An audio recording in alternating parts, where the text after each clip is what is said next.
Welcome everybody to the Reading the Landscape virtual gathering. Tyler is going to be leading this session from a park in Easthampton, and I'll let him introduce the place that he is and tell you a little bit more about what you can expect from this special topic.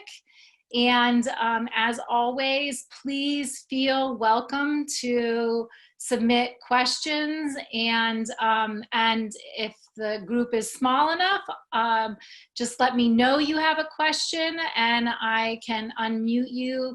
And if you want to submit a question, feel free to do that throughout the session and use the chat function.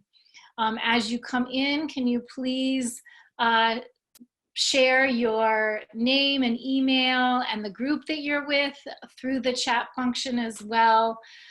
We are posting these recordings and providing additional follow-up material on our website, and we'll be updating that soon, but many of the recordings are already there, so we'll be sending out a updated link so that you can view those and the resources as well. So we're going to go ahead and get started. Tyler, take it away. Please introduce yourself and where you are, and tell us a little bit about what we're going to learn today. Sure. Thanks, Kathy, for the introduction. So I'm Tyler Tedesco. I'm the Regional Food Systems Coordinator for UMass Dining, working with the sustainability team. I'm usually on the other end of the camera filming Dan here. So we're going to see how it goes when I'm on this side of the camera. And so, yeah, as Kathy mentioned, I'm going to be talking about today the topic of reading the landscape. I'm going to briefly talk about what exactly I mean by reading the landscape. And then as we go through, I'm going to talk about both some practical benefits of reading the landscape and also some personal benefits that I get from it. So just as a bit of a note to people who have been to our past topics here, this one is going to be structured, I think, a little differently than ones have gone in the past. It's going to be less of a like a direct, like the cooking ones, a hands-on experience. It's going to be more of me kind of guiding us through the woods here and then reading the landscape around us, picking out some key plants to talk about and what that might mean for the region, for myself, and for whatever else. So bear with me. I think it's going to be tough for this not to come across as me just kind of nerding out about some plants. But yeah, so we'll get started here. So largely what I mean about the idea of reading a landscape. So as is true across the world, a lot of plants and animals and anything in nature really is often very region specific. Plants and animals evolve with each other, and they evolve with their environment. So they're very specialized in where they grow.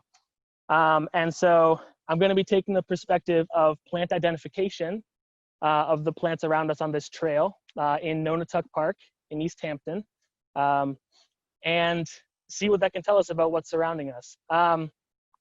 A little background about myself, about why I'm choosing this topic to discuss is prior to working for UMass, I worked on an invasive species project, the Asian longhorn beetle, in the Worcester area. And what we did for that job was we would walk around in the woods, and we would look for various host trees for the Asian longhorn beetle, find them, identify them, and search for signs of damage on the tree from the beetle. So naturally what comes with that job is walking around the woods day in and day out. And it wasn't until I had this job where I was spending the year essentially in the woods every day that I was able to develop this new perspective and this new appreciation for the landscape and for the environments around me.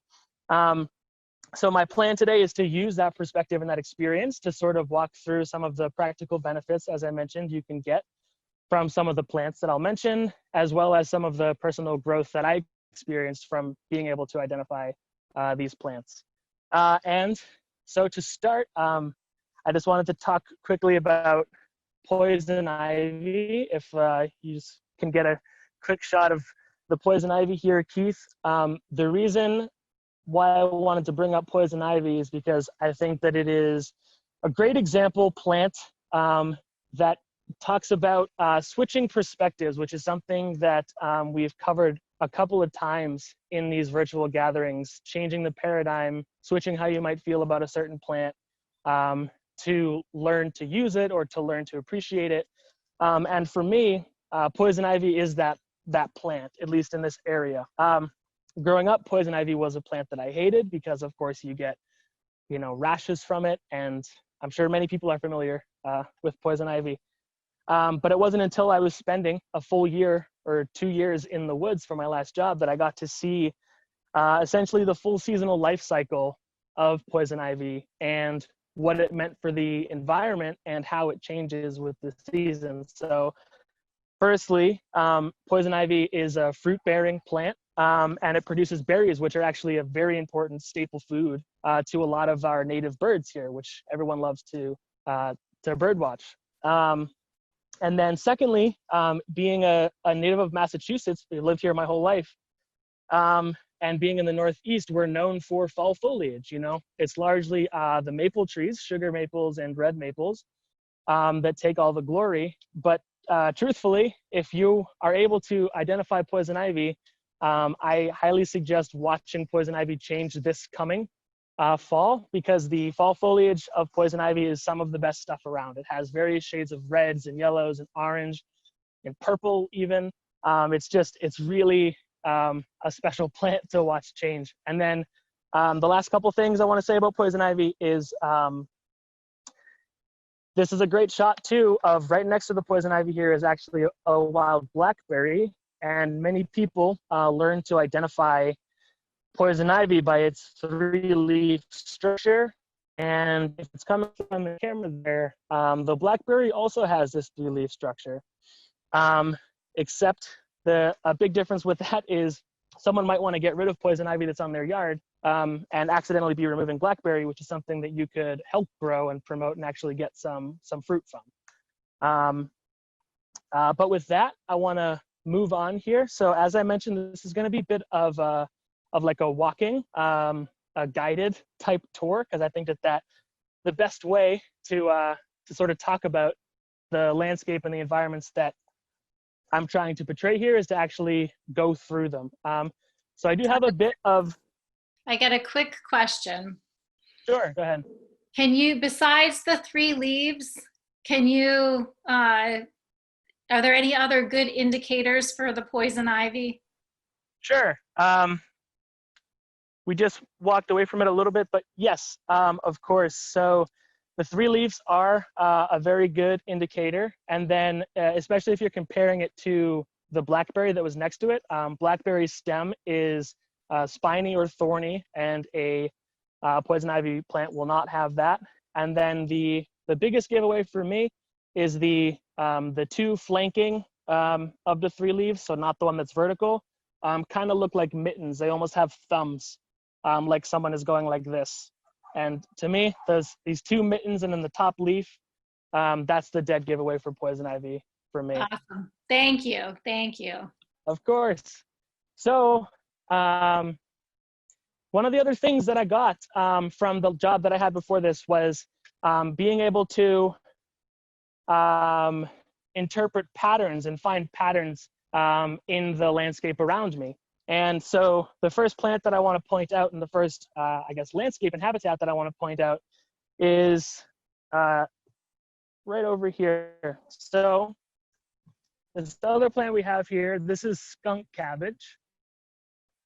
And if anybody here already knows what skunk cabbage is, you probably know why it has that name. If you break the leaves or break the stems, it does give off quite a pungent smell. A lot of people might associate that with the smell of a swamp. And something that I noticed after being in the woods a lot is these plants, the skunk cabbage, they tend to always be in the same type of environment. And that is true for many plants. So skunk cabbage happens to be a very water-loving and water-dwelling plant. And so what that means is if you can identify skunk cabbage, you know that you are approaching a wetland. And so as we hop on this bridge here, and the fact that there is a need for a bridge confirms the suspicion that this is in fact a bit of a wetland area. So you can see there's actually a waterway that flows through it. And then on either side of the waterway, the ground remains low. And we have plenty of skunk cabbage and other swampy, water-loving type plants. And the importance of being able to sort of predict what you might find has a few benefits. For me personally, I walk my dog here often. And even though I'm familiar with this trail now, I wasn't necessarily familiar with this trail my first time through. But I was familiar with skunk cabbage. And so I knew as I was approaching, I said, okay, there's skunk cabbage. I got to keep my dog a little to my side so she doesn't get into the mud because she loves splashing around in the mud. And then another cool benefit of knowing what plants you might find is you get to search for other cool plants. So this one on either side of us here, either side of the bridge, and frankly all around us, is jewelweed. Just one second. There we go. So this plant that's all around us is jewelweed here. And this is a cool plant for a few reasons. Here, so we have one here, and then this is some here. The main reason that this is a cool plant to know and to know where to find it harkens back to the first plant we talked about, which is poison ivy. Jewelweed is a very succulent plant. It has a lot of juices in the leaves and in the stem. That's why it likes being in the water. And those juices in the plant actually act as a very good like treatment for a poison ivy rash. It can help reduce the swelling if it's there. It can definitely help reduce the itch. And this is a plant treating poison ivy that I can vouch for. It works surprisingly well for me for helping treat poison ivy. And then two other things I want to mention about jewelweed while we're here, and why I like knowing where there's jewelweed. First is they have very pretty flowers. Unfortunately, we're not in the season for them to be flowering right now, but they typically have a very bright yellow or bright orange, almost orchid shaped flowers. They're very unique. And then the last thing, and frankly the coolest thing about this plant, is their seed dispersal method. So all plants have a method of dispersing their seeds. Poison ivy that we mentioned earlier has seeds in their berries, and then when birds eat them, they distribute them as they're through with them. And then another common ways of dispersal are through wind and through water. But jewelweed actually, its seed pod is it's naturally spring loaded. And so if you even just gently touch a fully mature seed pod of a jewelweed, it actually bursts. I think I've heard Dan refer to it as like a touch me not seed. So people might be familiar with that, but that to me is, I've never seen anything like that. One of the cool things about knowing this plant and where to find it. When would you be able to see the flowers? Late spring or? Yeah, so they are, the seeds, so I'll speak to the seeds first. The seeds should be coming up very soon. In fact, I have seen in other areas that have jewelweed, I've seen places or I've seen plants that do have their seeds fully matured, so they pop. These ones here, I looked ahead of time. Unfortunately, I didn't find any. I would have loved to demo a seed bursting. And then, yeah, I would say in spring, early summer is when you might find the flowers on them. Great, thank you.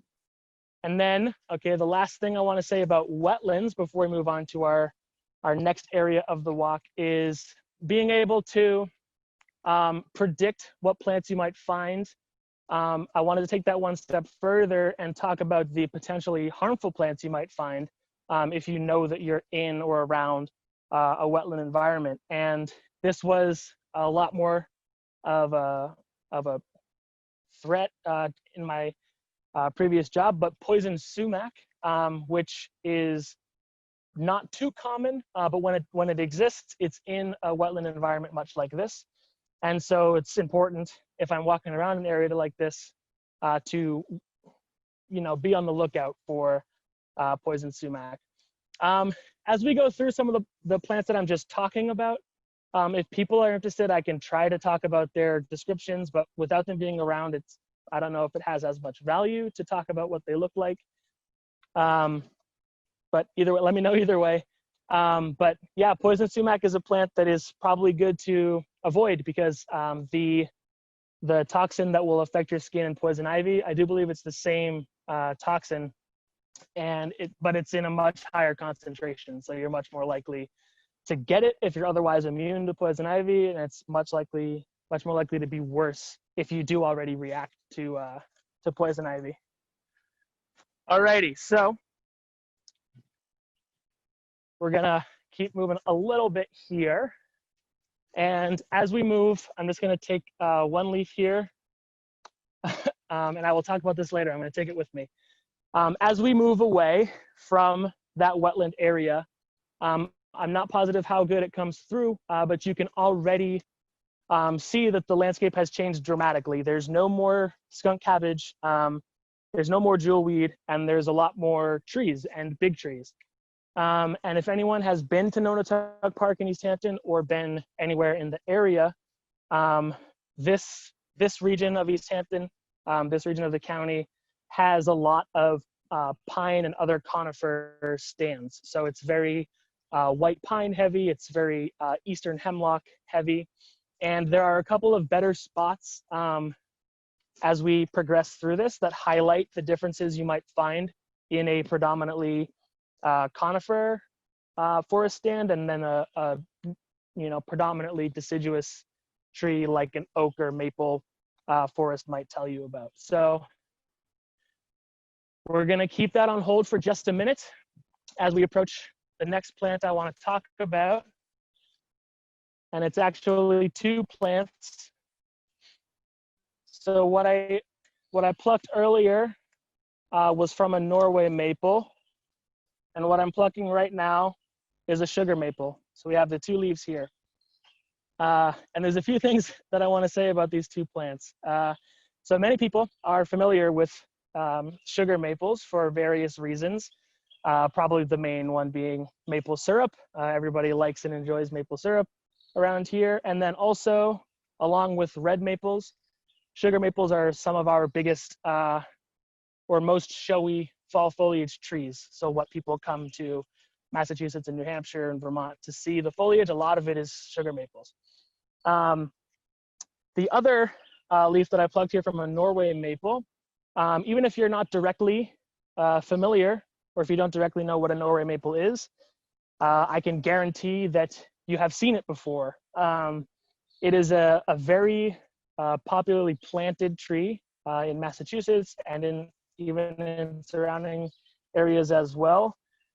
Especially about 50 years ago, it was very popular to plant. And because of that, many people's biggest front yard trees are Norway maples. And so a couple things that I want to talk about, particularly for a Norway maple is, or to tell the difference between the two, is if you, for example, have a maple tree on your yard that you maybe want to tap for maple syrup, sugar maples are going to be your best bet for that. Of course, that's why they're called sugar maples. You can still tap Norway maples, but you get, there's less sugar concentration per the same amount of sap. So you'd need more sap to get a reasonable amount of syrup. And then the second and probably more important thing is if you wanted to plant a Norway maple, which you can still, I believe you can still buy these to plant them. They are not native to here, so they're technically invasive. That's why they're called Norway maples, because they're more native to that part of the world. And the reason, the potential issues that they have is they escape from people's yards and enter into the woods. So that's why I was able to pluck this Norway maple that's on the edge of the trail in the woods here and not near someone's house because they escape. And though they're not as bad as other invasive species that are around here, other invasive plants. The problems that they cause can still be significant because since they are adapted to Norway and other Norse countries, much colder environments than here, they're well adapted to that cold. And so how they compensate for that is Norway maples will be one of the first plants to put out their leaves in the spring. And then they have this generally very broad leaf structure. And then they're also some of the last leaves to drop in the fall. And the reason for that is that they've evolved to make the most out of the available sunlight because summers are much shorter in Norway than they are here.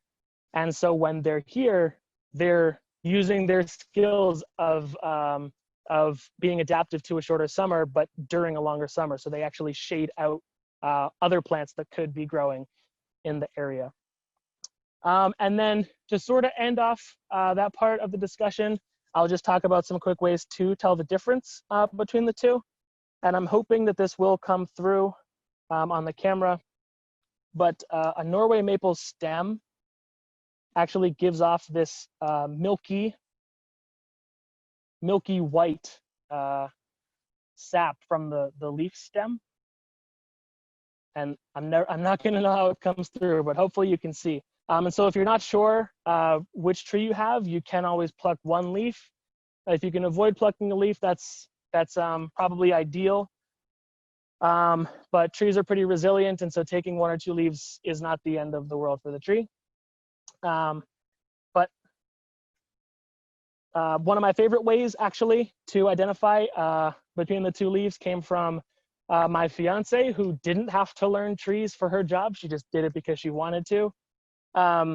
She was able to point out the shape of the leaves to me, because to me they looked, aside from their size, they're quite similar.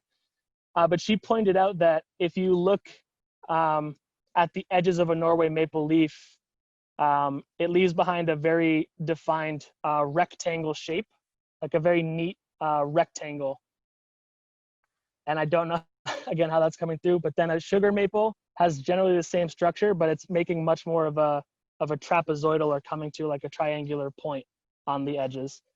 And once she mentioned that to me, even from far away, I was able to see the rectangle nature of a Norway maple. So a cool, neat trick for some identification there. So we are gonna keep moving a bit. If anyone has any questions about different maples that you might have, or different trees, I can do my best to answer them. But if not, we're just gonna keep moving on a little bit here.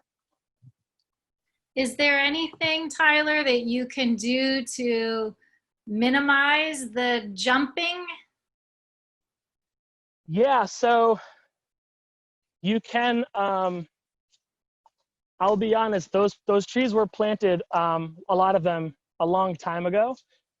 So if you have a huge Norway maple in your front yard and it's been there for, as long as you've been there or longer, there's not a whole bunch you can do about that tree unless you take it down, which I don't think is necessarily beneficial for that. But one thing that you could do is look for these leaves sprouting up from the ground if they're coming around your property or in the woods around your house. And you don't want the Norway maples there. If you're able to better identify the difference between the leaves, that can help reduce them shading out some of the plants that you might want to have there. Great, thanks.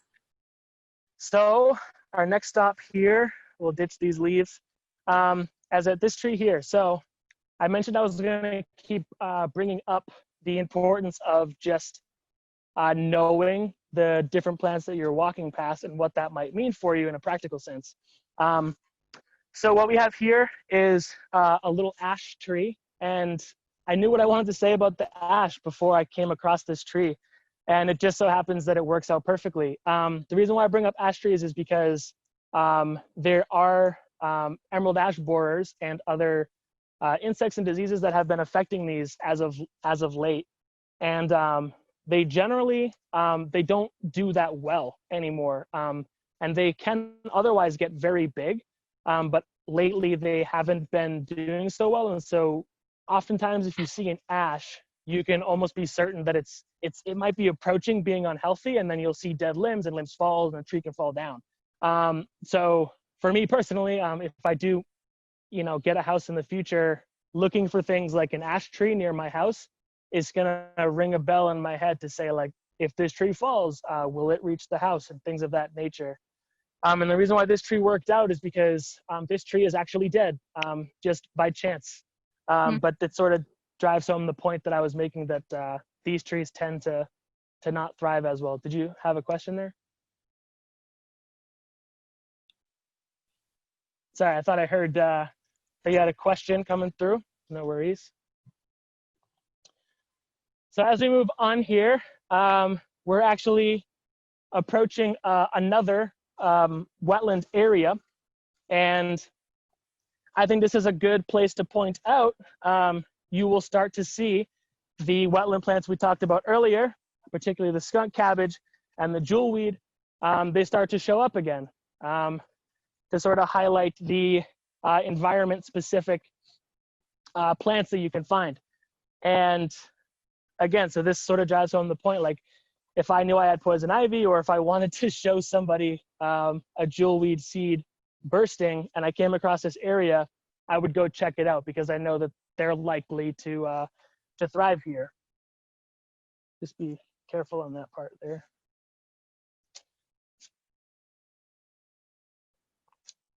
All right, and then onto our next area here.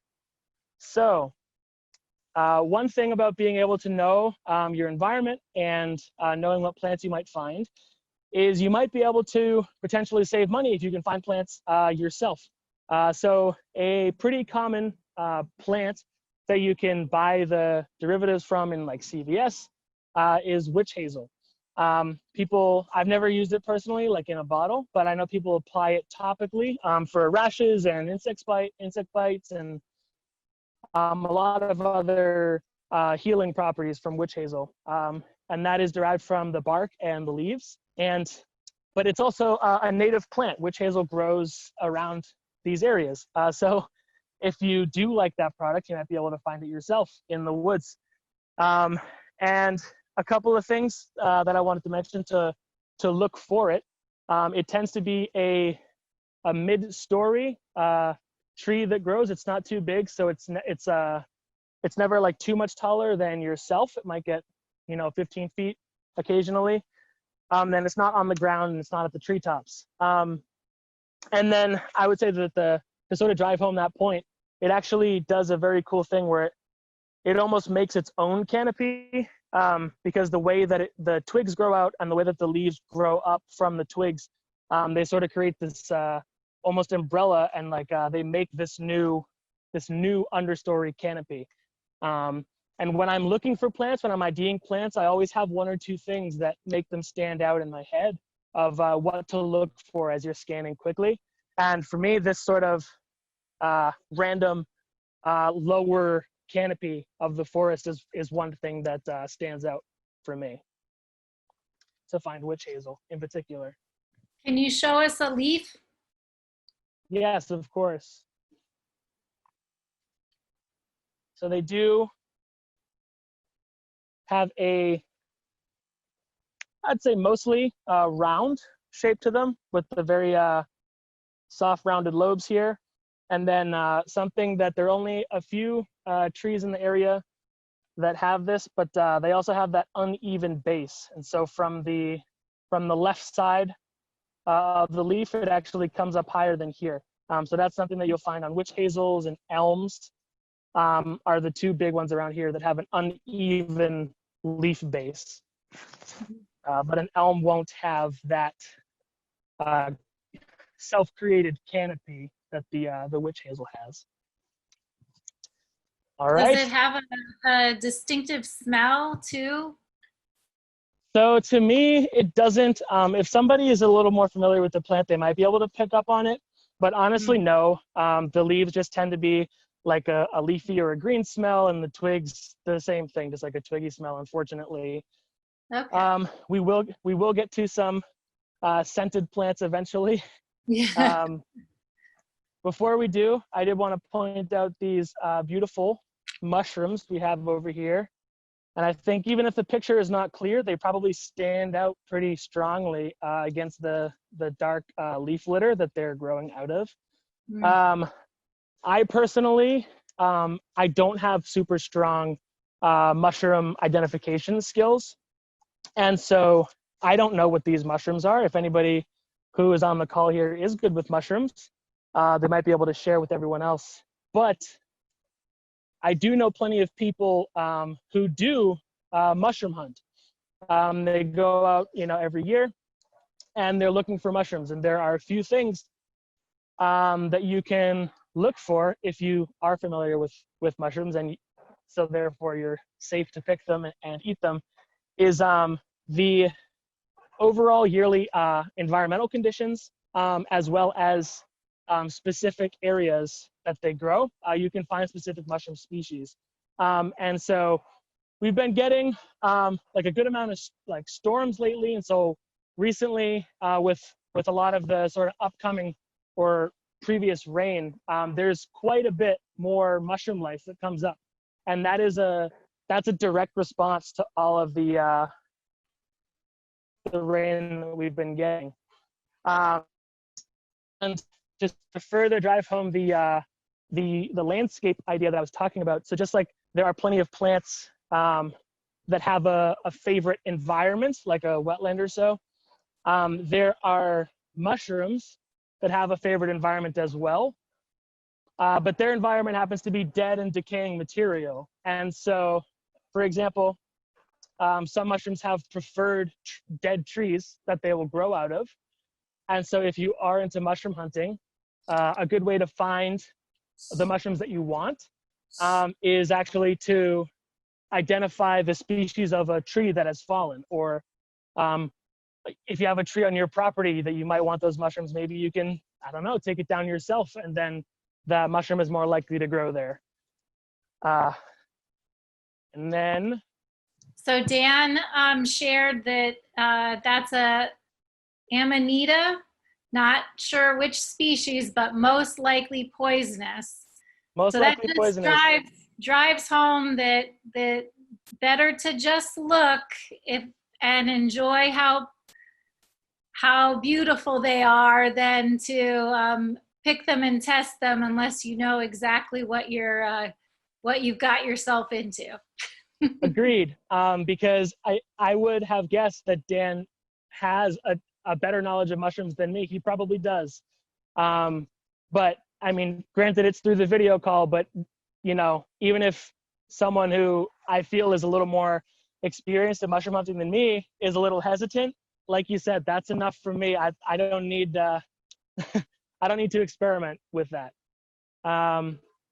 So this next stop here, if we have no more questions about mushrooms, this is a good place to point out something that I had touched on earlier, which is the difference in landscape that you might see based on the species of trees that are growing. So I mentioned that this area tends to have much more pine and conifers than other areas around here.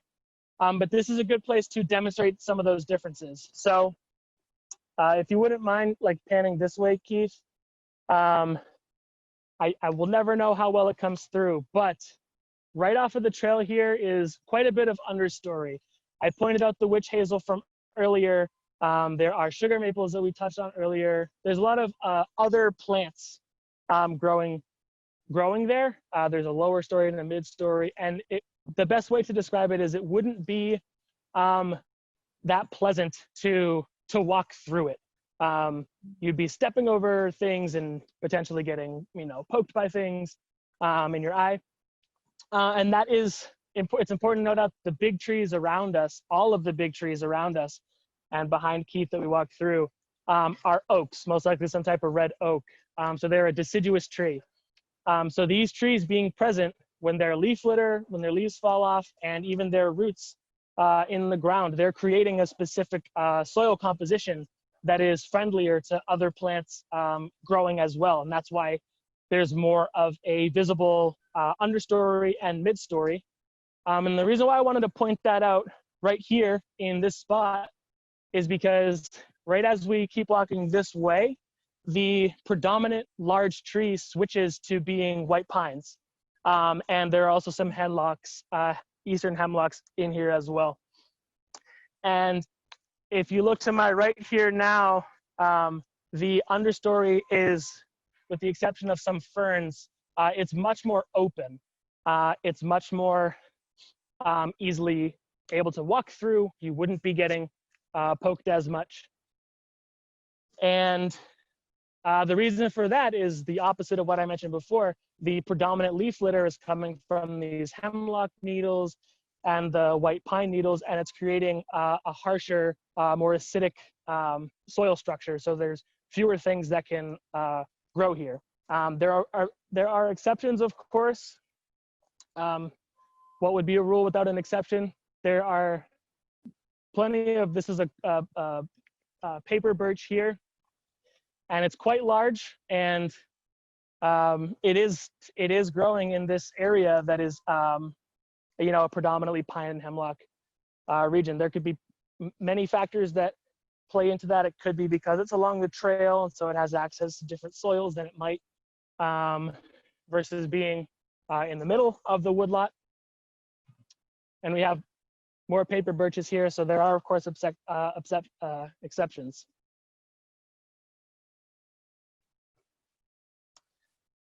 Another cool plant to stop at, another cool show and tell. A lot of people might be familiar with this plant already. This is some sassafras. A very neat plant. A lot of people like it because of the dinosaur footprint leaf shape that it has.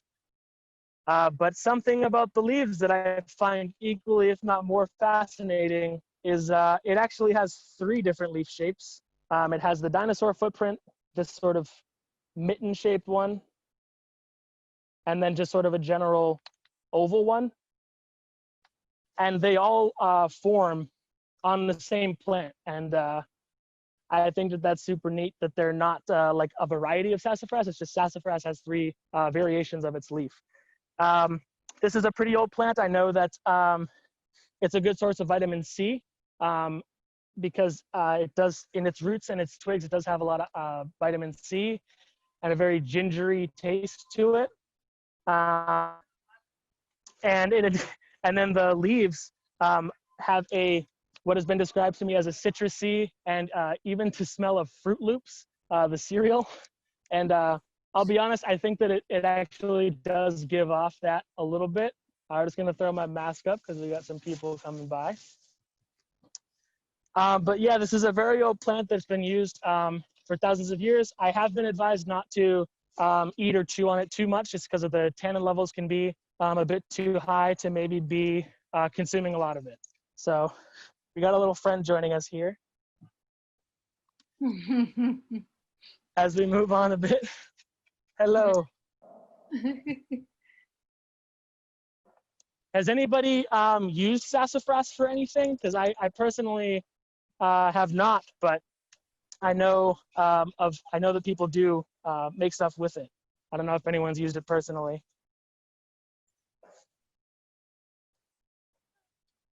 So we have another thing to point out over here. We let our dog friends pass here. Yeah. I appreciate you protecting yourself and others by modeling wearing the mask, Dan, Tyler, and Keith. Of course. Of course. So here at this stop, I want to point out a couple of the nuances you can find in very common forest plants. So in my last job that I mentioned on the Asian Longhorn Beetle Project, probably the most common plant, the most common tree, the most common host for the beetle in this area was a red maple. And one of the reasons why it was the most common host is largely because it was the most common maple, and they are very prone to liking maples. And one of the things that was frustrating at first when I was trying to learn to identify red maples, but then eventually became something, a point of fascination, and something that I want to show off to people is the bark, which you can use to identify it, changes so much with the age of a red maple. So a younger red maple might look a little more like this, where it's sort of a nondescript, sort of like a flat gray and relatively smooth. This tree isn't that young. It's like a 9 or 10 inch diameter tree, so it's been here for quite a while. And then just to contrast that tree, of a similar size, same species, this red maple bark, I hope that comes through, looks insanely different than the red maple we were just at. And they're virtually the same size, so roughly the same age tree.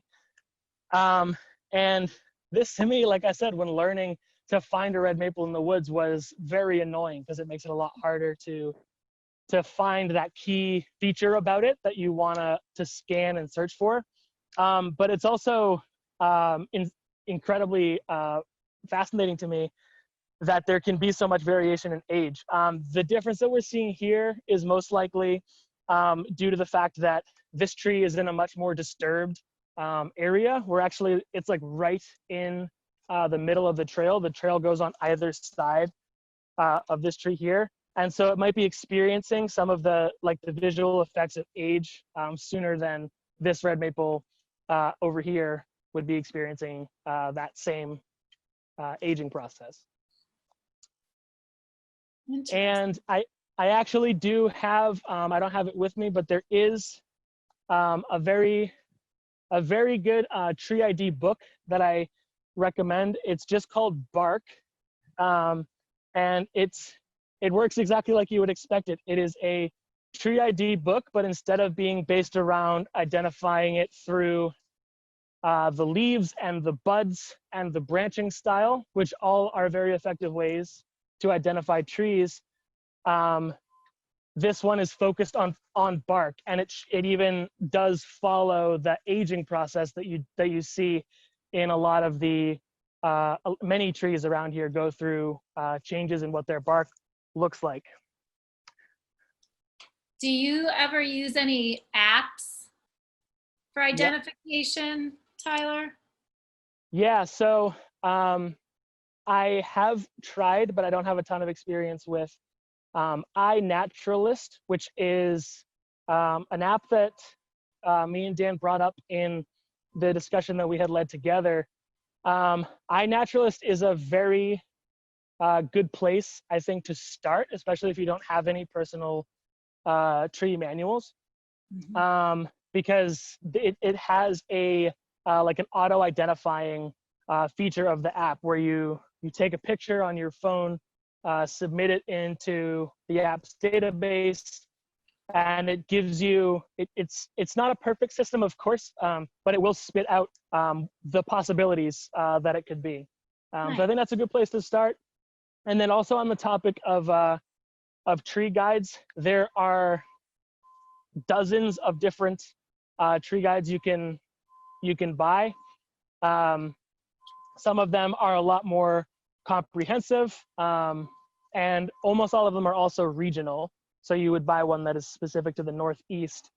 But even within the Northeast tree guide, you'll find variation in the detailed and sometimes even the accuracy of them. But I like to give the recommendation of not a specific tree guide book, but maybe starting with one that is a little more basic and subdued. So if you have no experience with tree ID, I think that the big fat like Sibley tree guides that have pages of information on every tree can, I think, frankly, just be a bit daunting. And if you're using it to try to look for, the tree in your yard, how long are you going to sit and flip through the book? I think that a lot of that depends on the person. But if you have the Massachusetts DCR has a Forest Trees of Massachusetts manual, that they often actually just give away if you go to state forests and state parks and go into the visitor center, which those might be closed at the moment, but when they eventually open back up, they're often there and they just give them away. And those are a very rudimentary form of tree ID, but it's also hyper specific to Massachusetts trees, which is where we are. And so if you're walking around the forest, it could be beneficial for that reason. One thing that I want to point out as we cross this other bridge, meaning that we're also in a wet area, we are seeing more of the skunk cabbage. So that is the wetland plant that we saw before. But it's also important to note that we are not really seeing any jewelweed or any other of the wetland plants that we had been seeing. And that's largely due to the fact that this isn't really a wetland. This is more of just a creek passing through. So even though that there is some wet soils that the skunk cabbage can take in, it's far less of it. The banks of the river go up a lot quicker and return back to the regular elevation and drainage of the surrounding environments that we've been walking through. And I do apologize. We are coming up on, they're building a new middle school here in Easthampton, and this trail's coming right up against it. So there's some construction going on there. But if you do face the construction, this is another great example of a clearing that is created by all of the hemlocks and pines that are in here. This is another one, you know, you could feel comfortable setting up a picnic or riding through this and, you know, things of that nature. Almost to the point where it looks to me like it was cleared by people because it's so open. But really that is just a function of the trees that are growing there, which I think is very fascinating. So this next tree that we're going to point out, I want to point it out for a slightly different reason than we've been looking at before. So this tree here is a yellow birch, and I'm not sure how much through Zoom the identifying features of a yellow birch will come through. So if people are interested, I can go through it. But the main thing that I want to point out about this particular tree is the way that it's growing and the type of leaf growth that we're seeing on it. So it's not really normal for any tree to be spitting out these sort of tufts of leaves from the base and from the trunk of the trees. As people can, you imagine a tree in your head, they grow high and they branch out and the leaves are at the top in the canopy, so they get the most sunlight. What we're seeing here is a yellow birch, which is a plant that likes to be in slightly more wet soils. It doesn't have to be a swamp or a wetland like our other areas, but it instead is growing right in the middle of this trail here. And so it's exposed to much more compacted soils, probably not as good drainage or water absorption into the soils. And so it's not in its happy environment. And so because of that, it is likely struggling to get the energy down from the leaves into the roots and get the nutrients from the roots up into the leaves, the whole cycle. So what it's doing instead is sort of a last-ditch effort of just spitting out low leaves to hopefully get some light in, some energy in, and then some nutrients up to the leaves. So this tree, it feels pretty solid still, but I would venture to bet that it wouldn't be around for too much longer. And a good reason why I wanted to point this out too is sort of just to again tie home the importance of being familiar with the plants and the trees around you, particularly with trees, like I mentioned with the ash earlier. If you know what they're supposed to look like normally, then you can identify when they look different and that might be an issue. And so if you have a tree like this or a tree like an ash that might die that's growing close to your house, you might have reason to show some concern. Like, will this tree come down? Is there anything I can do to help it? And also, we are pretty close to the air base, and so there are occasionally jet flyovers. I can kind of hear them, so just bear with me if those get too loud. Tyler, I've noticed a lot more trees this year with that same kind of growth where it's coming out in tufts like that. Can that also be a sign of kind of the changing climate conditions? Yeah, absolutely. Overall? Yeah, I would say that it can be a sign of both. You can see changes in climate, and you can also see just seasonal changes from that as well. So this response that we're seeing from this tree, you could probably vaguely categorize it as a drought response. And I know that sounds weird because we just pointed out the mushrooms that were growing from the recent rain, but it had previously been pretty dry. And in addition to creating this drought, this tree's growing conditions might be conducive to what another tree might be experiencing as a drought. But yeah, if you're seeing this more this year than you have in the past, that could be a function of the sort of long dry spell that we had through some of June and July there. And it doesn't always mean the end of the tree's life.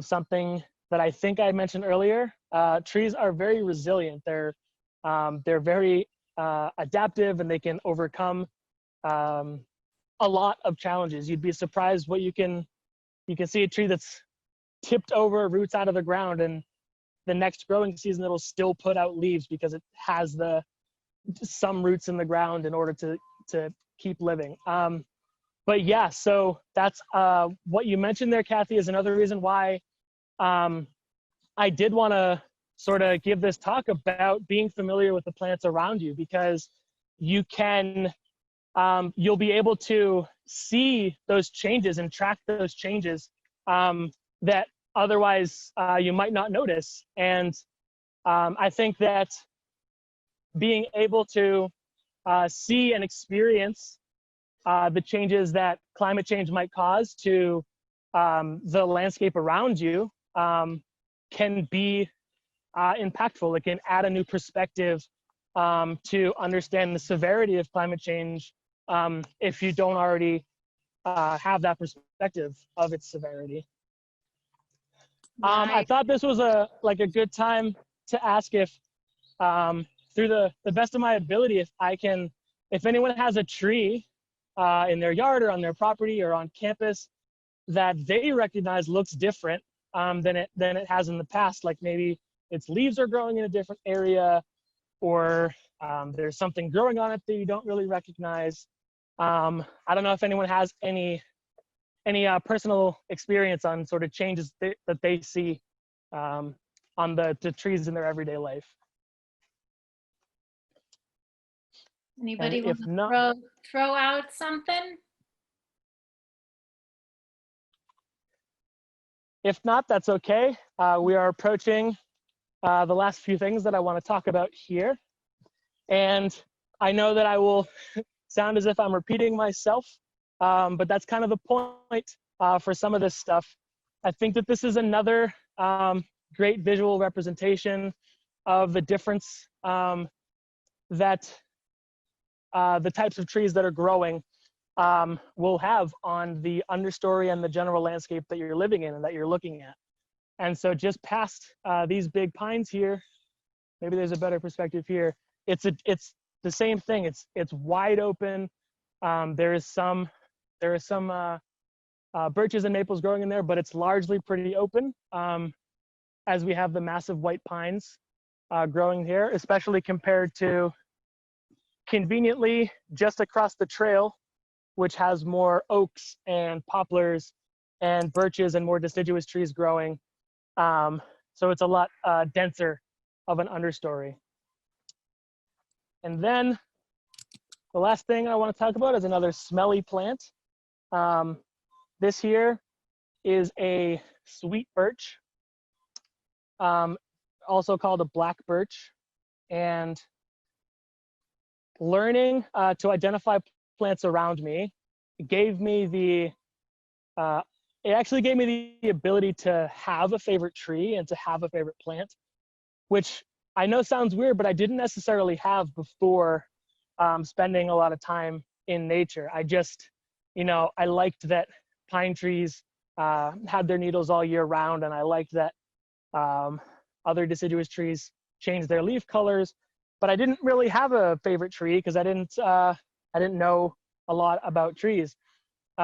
Sweet birch or black birch has quickly, once I learned what it was, become probably my favorite tree native to these forests for a few reasons.